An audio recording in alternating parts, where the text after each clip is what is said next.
सौमित्र जय सोमनाथ ओम नमः शिवाय प्रेमित्र नमः शुभ रहे मंगलमय शुभकामना હું મિલિમરાથી જોગીભાઈ વ્યાસ આપ સૌનું આપણી જોગેશ્વરનું હાર્દિક સ્વાગત કરું છું મિત્રો આજ રોજ જોઈશું આજનો શુભ પંચાંગ આ તારીખ છે 9/9/2026 ને બુધવાર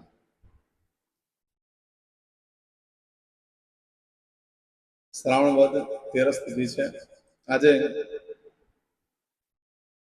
બુધવાર છે બુધની પૂજાનું બહુ મહત્વ છે આજે શિવરાત્રી છે આજે શિવરાત્રીને અભૌ ચતુર્દશી તરીકે ઓળખવામાં આવે છે આજે શિવની પૂજા કરવાનું બહુ જ મહત્વ છે આજે મહાદેવને લીલામાં કાળામાં ચડાવવાનું પણ બહુ જ મહત્વ છે મહાદેવની ઉપાસના આરાધના જે કરો છો તો સાથે બુદ્ધ પૂજન પણ કરો એનાથી ઘણો ફાયદો થશે આજના દિવસે જે બાળકનો જન્મ થાય છે આજે જોઈશું આજનો સ્વરૂપ એની તિથિ ગણાય છે 13 12 વાગે આ 13 તિથિ આજે બપોરે 12:32 પૂર્ણ થઈ જાય ત્યાર પછી 14 તિથિ ગણાશે આ 14 તિથિ બપોરે 12:32 શરૂ થઈ આવતીકાલે સવારે 10:34 પૂર્ણ થઈ જાય છે આજે જે બાળકનો જન્મ થાય નક્ષત્ર ગણાય છે આશ્લેષા આશ્લેષા નક્ષત્રની ચોક્કસ પ્રમાણે પૂજા વિધિ કરી લેવી કારણ કે એમાં બાળકને ઘણું નુકસાન થતું હોય છે આશ્લેષા નક્ષત્ર આજે બપોરે 3:15 પૂર્ણ થઈ જાય છે અને ત્યાર પછી જે બાળકનો જન્મ થાય મઘા નક્ષત્ર ગણાશે આ મઘા નક્ષત્ર જે છે એ પણ પિતૃનું નક્ષત્ર છે બહુ ભારે હોય છે એની પણ ચોક્કસ પ્રમાણે પૂજા વિધિ કરી લેવી આજે જે બાળકનો જન્મ થાય છે એનો યોગ ગણાય છે શિવ યોગ આજે રાત્રે 9:53 પૂર્ણ થઈ જાય ત્યાર પછી જે બાળકનો જન્મ થાય એનો સિદ્ધ યોગ ગણાશે આ સિદ્ધ યોગ 10 તારીખે સાંજે 7:19 પૂર્ણ થઈ જાય છે આજે જે બાળકનો જન્મ થાય છે એનો પ્રાણ ગણાય છે વણિજ આ વણિજ ગ્રહણ આજે બપોરે 12:32 પૂર્ણ થઈ જાય છે અને ત્યાર પછી જે બાળકનો જન્મ થાય એનો વિષ્ટિ ગ્રહણ ગણાશે આ વિષ્ટિ ગ્રહણ રાત્રે 11:31 પૂર્ણ થઈ જાય છે આજે જે બાળકનો જન્મ થાય છે એની રાશિ ગણાય છે કર્ક કર્ક રાશિ નક્ષરા છે ડ અને હ કર્ક રાશિનો સ્વામી ચંદ્ર ગણાય છે પરંતુ મિત્રો રાશિ બદલાય છે ધ્યાન રાખજો આજે બપોરે 3:15 પછી જે બાળકનો જન્મ થાય એની સિંહ રાશિ ગણાશે સિંહ રાશિ નક્ષરા છે મન એટલે સિંહ રાશિનો સ્વામી ભગવાન સૂર્યનારાયણ છે આજે બપોરે 3:15 થી આ સિંહ રાશિ શરૂ થાય છે 11 તારીખે સાંજે 7:09 પૂર્ણ થશે ત્યાં સુધી જે બાળકોનો જન્મ થશે બધાની રાશિ સિંહ ગણાશે રાશિ તિથિ વાર નક્ષત્ર કરણનું બહુ જ મહત્વ છે મિત્રોમાં જેનો જન્મ થાય તેની ચોક્કસ પૂજા વિધિ કરી લો જીવન સરળ બની જશે આજે જો કે મારા સબસ્ક્રાઇબ મિત્ર મારા ઘર પરિવારમાંથી કોઈ પણ સદસ્યની વર્ષગાંઠ છે યા મેરેજ એનિવર્સરી છે એ બધાને મારી ઘણી ઘણી શુભકામના તમારા જીવનમાં ખૂબ પ્રગતિ ઉન્નતિ થાય આજે સવારમાંથી આજનું શુકન કરેલું આખું વર્ષ સુંદર રીતે વ્યતીત થશે આજે જો કે મારા સબસ્ક્રાઇબ મિત્રમાં ઘર પરિવારમાંથી કોઈ પણ સદસ્યની પુણ્યતિથિ હોય એ લોકો પણ આજે દાન પૂર્ણ કરી દો બ્રાહ્મણોને ગરીબોને ગાયને કૂતરાને કાગડાને ખવડાવવાનું ભૂલશો નહીં બ્રાહ્મણોને અન્નદાન કરી દો ભગવાન શિવના મંદિરે જાઓ અને ત્યાં આગળ જઈ પીપળાની ફરતે દૂધ જવ પાણી ચડાવી દીવો કરવાનો અને પછી વિષ્ણુ પરમાત્માને પ્રાર્થના કરવાની કે મારા પિતૃને મોક્ષ ગતિ પ્રાપ્ત કરાવો અને ત્યાર પછી ચોખ્ખું પાણી મહાદેવને ચડાવી એનાથી તમારા જીવનમાં ઘણું મોટું પરિવર્તન થાય છે પિતૃની કૃપા થતી હોય છે આજે બધા પરિવાર સાથે બેસીને જમવું જોઈએ આનંદ ઉત્સાહથી સમય કાઢવો જોઈએ આ બધું પિતૃઓ જોવે તે લોકોને બહુ પ્રસન્નતા થતી હોય છે આજે તમે કોઈ પણ કાર્યક્રમ માટે નીકળો છો તો સૌથી પહેલા ઇન્ટરવ્યુ આપવા જવાનો હોય નોકરી ધંધા માટે જવાનો હોય પરીક્ષા આપવા જવાનો હોય કોઈ યાત્રા પ્રવાસ માટે જવાનું કોઈ જાન લઈને જઈએ કોઈ વિદેશમાં જવાનું છે આજે કોઈ ઓપરેશન હોય ડિલિવરી હોય સગાઈ હોય છઠ્ઠીની પૂજા હોય આવા કોઈ પણ કાર્ય તમે કરવા જઈ રહ્યા હોય તે કાર્યમાં તમને સારી સફળતા મળે એના માટે થઈને સૌથી પહેલા આપણે જોગેશ ચેનલ પર જઈ પ્લેલિસ્ટમાં જઈ આજે વારનું શુકન કરી લો એ કરીને જશો ચોક્કસ સફળતા મળશે હું પણ ભગવાનને પ્રાર્થના કરું છું કે તમારું કાર્ય સિદ્ધ થાય આમ તો આજે તમે ઘરેથી નીકળો છો તો વડીલ વૃદ્ધ વ્યક્તિને વંદન કરો પિતૃના ફોટાને પગે લાગે દેવસ્થાનમાં ભગવાનને પગે લાગીને કહેવાનું મારા કાર્યમાં મારી સાથે રહેજો આજે પાવૈયાને દાન કરવાનું બહુ જ મહત્વ હોય છે એનાથી ખૂબ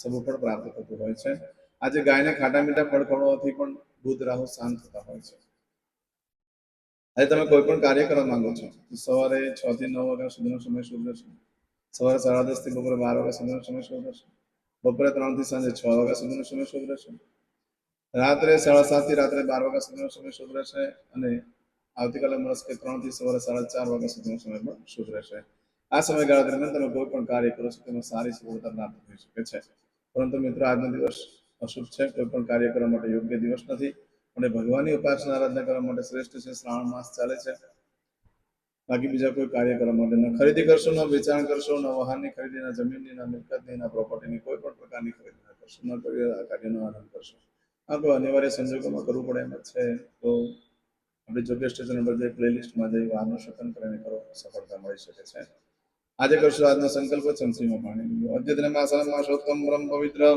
શ્રાવણ માસે શુભે કૃષ્ણ પક્ષે ત્રયોદશીયાયામ અંતર્ગત ચતુર્દશીયાયામ સૌમ્યવાસ નિમિત્તાયામ હવે દરેક જણા પોતાનું સાચું નામ બોલી દો. તમારું ગોત્ર ખબર હોય તો ગોત્ર બોલી દેવાનું. પછી બોલવાનું છે અહમ, મમ, આત્મન, શ્રુતિ, સ્મૃતિ, પુરાણોક્ત, પુણ્ય, ફલ, પ્રાપ્તિ, અર્થમ, અપ્રાપ્ત, લક્ષ્મી, પ્રાપ્તિ, અર્થમ, પ્રાપ્ત, લક્ષ્મી, ચિરકાલ, સૌ, રક્ષણાત્મક, લોકેવા, સભાયામ, રાજદ્વારે, વ્યાપારે, વિદ્યા અભ્યાસે, દેશે, વિદેશે, સર્વત્ર, યશ, કીર્તિ, વિજય, લાભાદि, પ્રાપ્તિ, અર્થમ, મમ, અખિલ, કુટુંબસ્ય, આયુ, આરોગ્ય, ऐश्वर्यादि, प्राप्ति, अर्थम, मम, जन्म,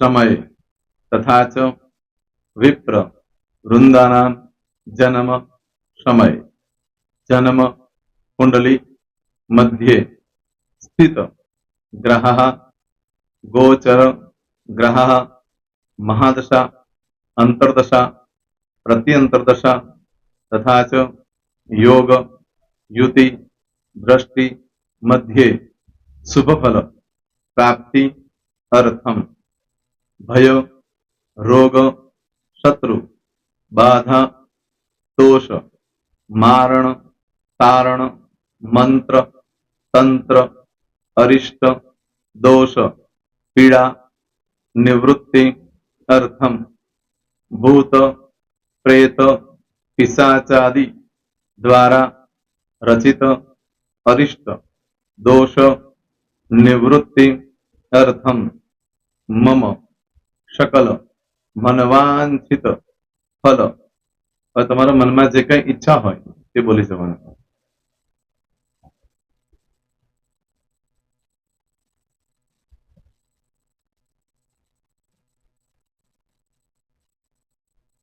બોલવાનું અનુસાર્થ સકલ મનવાંછિત ફલ પ્રાપ્તિ અર્થમ. હવે જે બરકતની પૂજા વાળા છે એ લોકો તો આ બધું બોલવાનું જ હોય છે, એ લોકો માટે કોઈ સ્પેશિયલ નથી. પણ જે લોકોએ હવે જે કહું છું તે લોકોએ જ બોલવાનું, જેના લગ્ન થઈ ગયા હોય એ લોકોએ બોલવાનું છે. મમ દાંપત્ય જીવન મધ્યે સુખાકારી પ્રાપ્તિ અર્થમ પુત્ર પૌત્રાદિ સંતતિ પ્રાપ્તિ અર્થમ. આ સંતાન પ્રાપ્તિ વાળા માટે પણ આવી જાય છે એમાં. દીર્ઘ આયુ આરોગ્ય ઐશ્વર્યાદિ પ્રાપ્તિ અર્થમ. તથા ચ, હવે જેના લગ્ન નથી થયા તે લોકોએ બોલવાનું. મમ જટટી વિવાહ યોગ પ્રાપ્તિ અર્થમ વિવાહ પશ્ચાત દાંપત્ય જીવન મધ્યે સુખાકારી પ્રાપ્તિ અર્થમ. હવે જે લોકોને સંતાન પ્રાપ્તિ નથી, જે લોકોને સંતાન પ્રાપ્તિ છે કરવી છે એ લોકોએ બોલવાનું. મમ દાંપત્ય જીવન મધ્યે સુખાકારી પ્રાપ્તિ અર્થમ તથા ચ દીર્ઘ આયુ આરોગ્ય ऐश्वर्यादि समन्वित संतति सुख प्राप्ति अर्थम. હવે જે અભ્યાસ કરી રહ્યા છો છોકરા વિદ્યાર્થીઓ છે તે લોકોએ બોલવાનું છે. મમ વિદ્યા અભ્યાસ મધ્યે ઉત્તરો ઉત્તર પ્રગતિ ઉન્નતિ સાનુકૂલતા પૂર્વક દિવ્ય સફળતા પ્રાપ્તિ અર્થમ. હવે જે લોકો વિદેશમાં જવા માંગતા હોય કે શીપમાં જવા માંગતા હોય, મતલબ ભારત દેશની બહાર જઈને ધંધો વેપાર કરવા માંગતા હોય એ લોકોએ, અથવા વિદેશ જવા માંગતા હોય કાયમ માટે, એ લોકોએ બોલવાનું છે.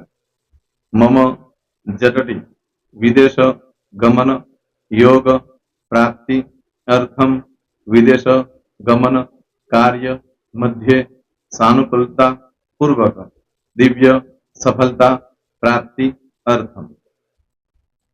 આરોગ્ય વાળા બોલવાનું છે, જેને આરોગ્યની પૂજા આપેલી હોય એ લોકોએ. એમ તો દરેક જણા જ બોલવાનું. બોલો મમ આયુ આરોગ્ય ऐश्वर्यादि प्राप्ति अर्थम.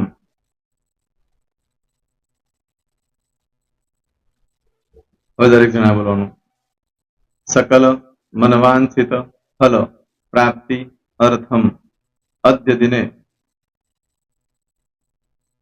प्रधान देवतानां नित्य दिन अनुसारतः पूजन अर्चन कर्मणि अहम करिष्ये.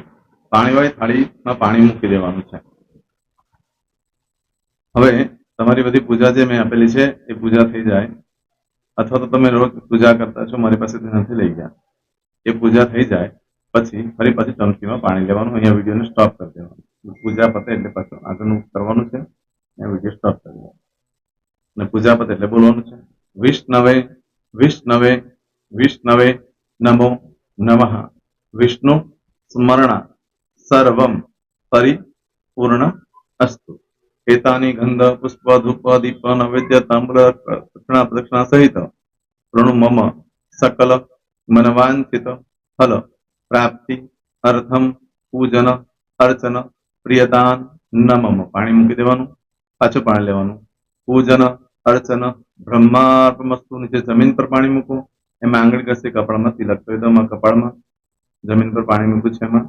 ત્યાર પછી ભગવાનને કહેવાનું કે હે પ્રભુ, આજે પૂજા કરતા કઈ પણ પ્રકારની ભૂલચૂક થઈ ગઈ હોય તો અમને ક્ષમા કરજો. અમે તમારા બાળક છીએ. પ્રભુ, તમારો ખૂબ આભાર માનું છું. આજે મારી પાસે તમારી પૂજા કરાવી, મારી મનોકામના પૂર્ણ કરી. પ્રાર્થના કરી દો. જગ્યા પરથી ઉભા થઈ શ્રીનારાયણ ભગવાનને પાણી ચડાવી દો અને નિત્ય કર્મ જે કરતા હોય તે કરો. જય સ્વામિનારાયણ. તમારો દિવસ શુભ રહે. તમે અને તમારો પરિવાર સુખી રહે, સંપન્ન રહે, સુરક્ષિત રહે, એ ભગવાન સોમનાથ દાદાને પ્રાર્થના. તો મિત્રો, તમે મારા વિડીયોને લાઈક ના આપી હોય તો સૌથી પહેલા લાઈક આપી દો. અને ત્યાર પછી જો તમે મારી આ ચેનલ સબસ્ક્રાઇબ ન કરી હોય તો સૌથી પહેલા સબસ્ક્રાઇબ કરી લો અને બેલ આઇકોન ઓલ પર ક્લિક કરવાનું ભૂલશો નહીં, જેથી કરીને સૌથી પહેલા નવી વિડીયો જે કંઈ મૂકું એ તમને મળે. મિત્રો, કંઈ પણ મૂંઝવણ હોય તો મને આ નંબર પર તમે ફોન કરીને પૂછી શકો છો. મારો મોબાઈલ નંબર છે 9825546459.